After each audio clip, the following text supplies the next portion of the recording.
नाज़रीन, अब हमें ज्वाइन कर रहे हैं इमरान वसीम साहब, कोर्ट रिपोर्टर हैं, नोटेड जनाब साकिब बशीर साहब कोर्ट रिपोर्टर भी हैं, वी लॉगर भी हैं। बहुत शुक्रिया आपका इमरान वसीम साहब। मैं आपकी तरफ हाजिर होता हूँ।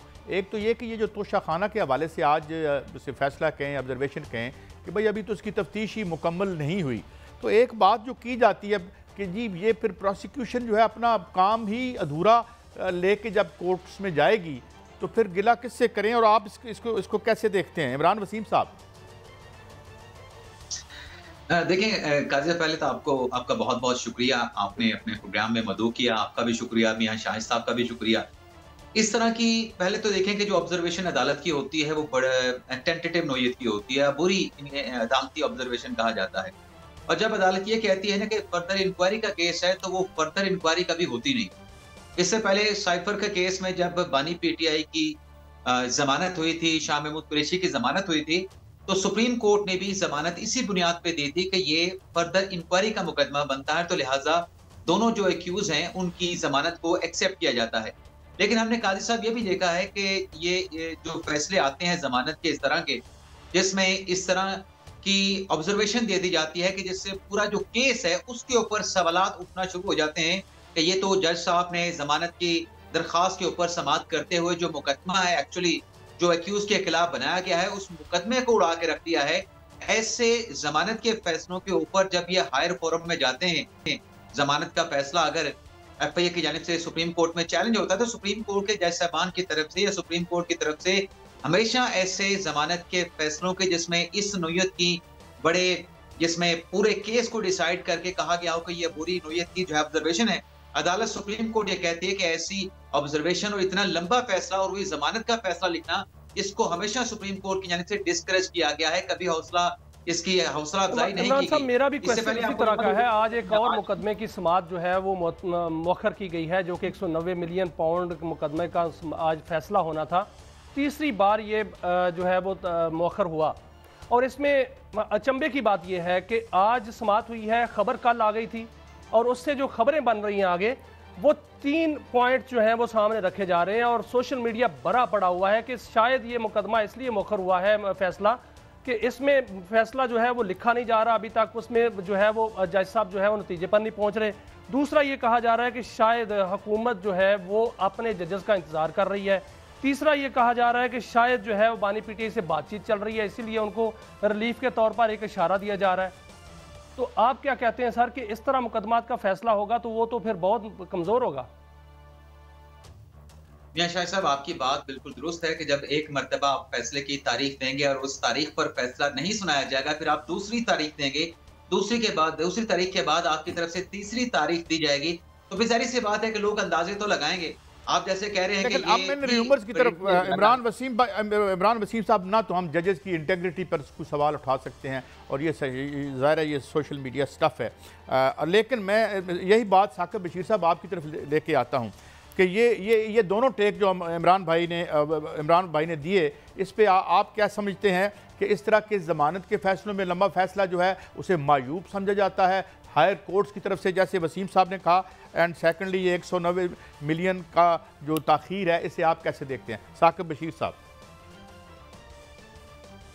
एक तो 14 सफ़े का फैसला लिखा है अदालत ने, कम अज़ कम जो टेंटेटिव असेसमेंट है वो लेनी होती है कि वो क्यों ज़मानत दे रही है। तो मेरे ख्याल में वो टेंटेटिव असेसमेंट ही दी गई है, और वो जो गवाह हैं एफआईए के, उसका बयान उन्होंने कहा है कि अभी रिकॉर्ड होना है। एक और गवाह का कहा है कि उसका बयान कभी कायम रहता है या नहीं रहता। तो टेंटेटिव असेसमेंट जो है वो अदालतें दिया करती हैं। ऐसा नहीं है कि पूरा केस ही, असल में वो एक तासुर बाज़ औक़ात बन जाता है ना पूरा केस। बुनियादी जो सवालात हैं वो सवाल जो है वो उठा है इस केस में, वो आप अंदाज़ा लगाएं इस हुकूमत का कि जो हमेशा से कानून साजी करती है, और इनको मेरा ख्याल में एक आदत सी पड़ गई है कि आज कानून साजी, आज मैं बात कर रहा हूँ, आज से जनाब 2 साल के बाद एक कानून साजी करेंगे कि आज जो बात की है इसको भी उसी में डाल दें। तो अंदाज़ा लगाएं कि इन्होंने एक ऑफिस में मेमोरेंडम जारी किया था 2023 में, ये 18 मार्च 2023 को, उसमें ऑफिस मेमोरेंडम में जारी किया कि आपने गिफ्ट भी जमा करवाना है जो पहले नहीं था, और इन्होंने 2021 पर इंप्लीमेंट कर दिया, और एफआईए ने उसकी बुनियाद पर केस बना दिया, नैब ने भी बना दिया, और अदालत ट्रायल चला रही है।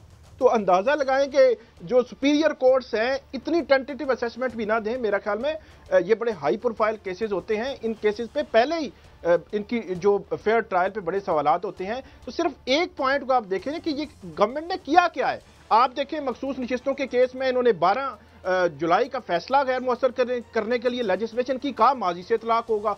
इन्होंने जो इलेक्शन ट्रिब्यूनल तब्दील करने थे, कहा माजी से इतलाक होगा।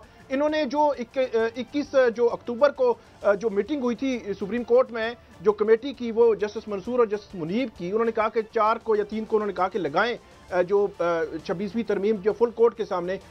इन्होंने 3 या 4 नवंबर को लेजिस्लेशन की, कहा 22 से इसका इतलाक होगा। हुकूमत को एक आदत सी पड़ गई है। इमरान वसीम साहब एग्री करेंगे, अदालतें बड़ी क्लैरिटी के साथ ये कहती हैं ये नहीं हो सकता। आप जो है वो आज एक लेजिस्लेशन करें, आज 6 जनवरी को आप ये कहें कि नहीं इसका इतलाक जो है जून 2023 से होगा, ये नहीं हो सकता। नजर आ रही है आपको 190 मिलियन पाउंड केस जो है, आपने बिल्कुल बात की। हम अदालतों पर जजेस की इंटेग्रिटी पर बिल्कुल सवाल नहीं उठाते, लेकिन जजेस को और अदालतों को कम से कम अपनी साख यकीनी तौर पर देखनी चाहिए। 18 दिसंबर को फैसला महफूज हुआ। अगर उस दिन अदालत ये कहती कि हम 12 जनवरी को सुनाएंगे या 18 जनवरी को सुनाएंगे या 28 जनवरी को सुनाएंगे इवन, और मेरा ख्याल में कोई बहस वैसा ही ना होता। अब सवालात कब जन्म लेते हैं, जब एक फैसला 23 दिसंबर को रखा, फिर 6 जनवरी को रखा। अगर ये भी रूटीन में हो जाता तो मेरे ख्याल में फिर भी सवालात जन्म ना लेते। सवालात जन्म तब लेते हैं जब 3 दिन पहले सोशल मीडिया पे बातें आना शुरू हो जाती हैं कि अब फैसला नहीं सुनाया जाएगा, उसको मुज़ाकरात के साथ लिंक किया जाता है। फिर 6 जनवरी आता है, फिर 2-3 दिन पहले सोशल मीडिया पे जो है वो चीज आ जाती है, और वही होता है जो सोशल मीडिया पे बात की जा रही है। तो इसलिए हम नहीं इंटेग्रिटी पर सवालात उठाते, लेकिन हमारी जो अदलिया है, जो सुपीरियर जो स्पेशल कोर्ट्स हैं और खास तौर पर हाई कोर्ट्स को कम से कम इन चीजों को देखना चाहिए।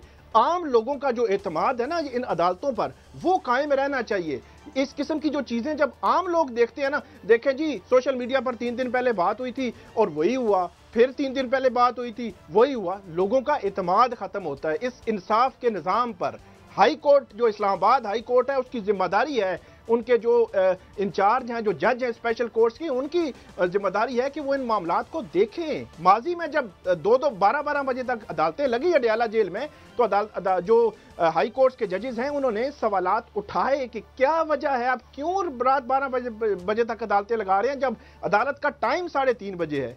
तो इसलिए मेरे ख्याल में इस किस्म की जो चीजें हैं, साकिब भाई मैं यही बात कहूंगा, जरा इमरान साहब का भी टेक इस पे आ जाए। एक तो ये बात, ये कोई इल्म नजूम के से भी राब्ता है हमारे इस सोशल मीडिया का, इमरान वसीम साहब, जिस तरह साकिब बशीर साहब ने इशारा किया। और सेकंडली एक और भी तो बड़े किरदार हैं जहाँ से ये रकम एमनेट कर रही है, जहाँ से ये रकम आ रही है, उसमें तो हमारे बहुत बड़े टाइकून हैं वतन अजीज़ के, मलिक रियाज साहब। उनसे भी कोई सरजनिश या उनसे भी कुछ पूछा गया कि ये पैसे वहाँ क्या थे, डील क्या थी, वापस क्या हुए, क्या ये ज़रूरी था कि इस केस में ये चीज़ें भी सामने लाई जाती? जनाब इमरान वसीम साहब। देखिए काजी साहब, एक बात जो साकिब बशीर साहब कर रहे हैं, मैं उनके साथ एग्री इस अंदाज के साथ करूंगा कि देखें अब ये जो फैसला आज उसकी तारीख मौखर कर दी गई और उस पर अब ये अंदाजे गैसवर्क किया जा रहा है कि शायद जज साहब ने फैसला तहरीर नहीं किया, इस वजह से फैसला नहीं सुनाया जा रहा। दूसरा अंदाजा लगाया जा रहा है कि शायद बानी पीटीआई की शायद इसमें क्विटल बन रहा है, इसलिए इसमें ताखीर की जा रही है। या फिर ये भी अंदाजे लगाए जा रहे हैं कि फैसला जो है वो सख्त लिखा जा रहा है और सख्त लिखना अभी बाकी है ताकि हाई कोर्ट में ये फैसला टर्न डाउन ना हो सके, इमरान खान की सजा खत्म ना हो सके। ये अंदाजे क्यों लगाए जा रहे हैं? अंदाजे इसी वजह से लगाए जा रहे हैं कि फैसले की जो 23 दिसंबर की तारीख थी, उससे ये फैसला जो है वो 6 जनवरी तक चला गया। और जैसे साकिब बशीर साहब ने बताया कि ये खबर कि फैसला नहीं सुनाया जाएगा, ये कोर्ट की तरफ से नहीं आई। कोर्ट जब बैठी 23 दिसंबर को और 6 जनवरी को, कोर्ट ने तो बता दिया कि आज फैसला नहीं सुनाया जाएगा, लेकिन ये खबरें 2 से 3 दिन पहले आना शुरू हो चुकी थी। अब इसमें अगर हम एक बात को लेके चलें कि अगर जज साहब ने फैसला नहीं लिखा, लेकिन जज साहब की भी तो एक टेंटेटिव असेसमेंट होगी ना कि ये जो नैब का रेफरेंस है इमरान खान के खिलाफ, बुशरा बीबी साहब के खिलाफ, और जिसमें हकायक भी मौजूद है कि बरतानिया में ये पैसे मलिक रियाज हुसैन के पकड़े गए थे 190 मिलियन पाउंड, और उसे पाकिस्तान में लाके मलिक रियाज हुसैन के हवाले कर दिया गया। और उसके एवज जो नैब का रेफरेंस है कि इमरान खान ने वो अलकादर ट्रस्ट के लिए जमीन हासिल की, जमीन हासिल करने के साथ साथ वहां पे बिल्डिंग मलिक रियाज ने बनवाई, बिल्डिंग बनवाने के साथ साथ उसको रेनोवेट भी जो है मलिक रियाज से करवाने के लिए, उसकी मेंटेनेंस करवाने के लिए पूरा मुआहदा मलिक रियाज हुसैन के साथ किया गया।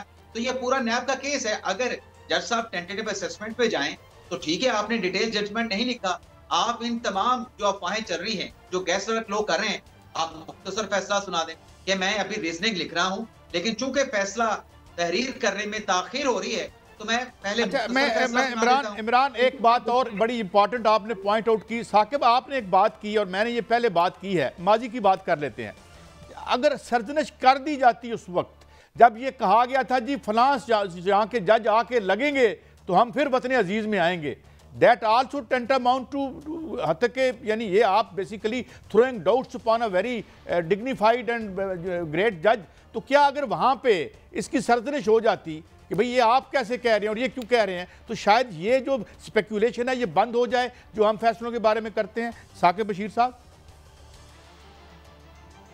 जी जी बिल्कुल, आपने ठीक जो है पॉइंट आउट किया है कि मतलब ये चीज़ें अदलिया में जो इस्लाहात कहें या इसको जिसका भी नाम दें, ये चीज़ें जब तक नहीं होंगी तब तक हमें इसी किस्म के मामलात देखने और सुनने को मिलते रहेंगे। मैं कोर्ट रिपोर्टिंग करते हैं तो जब इस किस्म की खबर जैसे ही आती है तो उसके बाद जो है वो हम पूरी जोर लगा देते हैं कि जितने भी चैनल्स हैं उन चैनल्स के ज़रिए पहुंचा जाए कि यार क्या है, फैसला डिले हो रहा है, क्या हो रहा है, क्या नहीं हो रहा। तो सिर्फ जज साहब को पता होता है कि ये फैसला मैंने लिख लिया है या नहीं लिखा, या डिले किया है या नहीं किया, और वो बात पहले आ जाना ये बड़ा ही मतलब अहम और गैर मामूली जो 3 ट्रायल हुए, तोशाखाना 1, साइफर का तोशाखाना 1 और इद्दत केस। आप अंदाजा लगाएं, इद्दत केस में भी ट्रायल जो है वो क्विटल हुई, साइफर केस में क्विटल हो गई, और तोशाखाना 1 जो है वो सस्पेंड हो चुका है, और तीनों के ट्रायल्स में। अच्छा, एक और इंटरेस्टिंग बात जो आज का फैसला आया तोशाखाना 2 में, इसमें लिखी गई है, उसमें अदालत कहती है कि प्रोसिक्यूटर ने कहा कि जो तोशाखाना 1 में क्योंकि इमरान खान साहब को सजा हो चुकी है तो इसलिए ये तो विजुअल है, इनको सजा दे। और भी है वो जजेस की तैनातियों का मामला है जो हाई कोर्ट में होना है, ये कब तक हो रही है, इसको भी ताखीर का शिकार और अभाम का शिकार तो नहीं हो रहा ये भी मामला? इस्लामाबाद हाई कोर्ट के और बलूचिस्तान हाई कोर्ट के जजेस की तैनाती होनी है। 4 जज इस्लामाबाद हाई कोर्ट में और 5 या 6 जज जो है वो बलूचिस्तान हाई कोर्ट में तैनात होने हैं। इसमें एक बड़ी ही अहम बात सामने आई है जिसको मैं तो बारीक वारदात कहूँगा कि 4 हाई कोर्ट्स हैं और 5वीं इस्लामाबाद हाई कोर्ट है।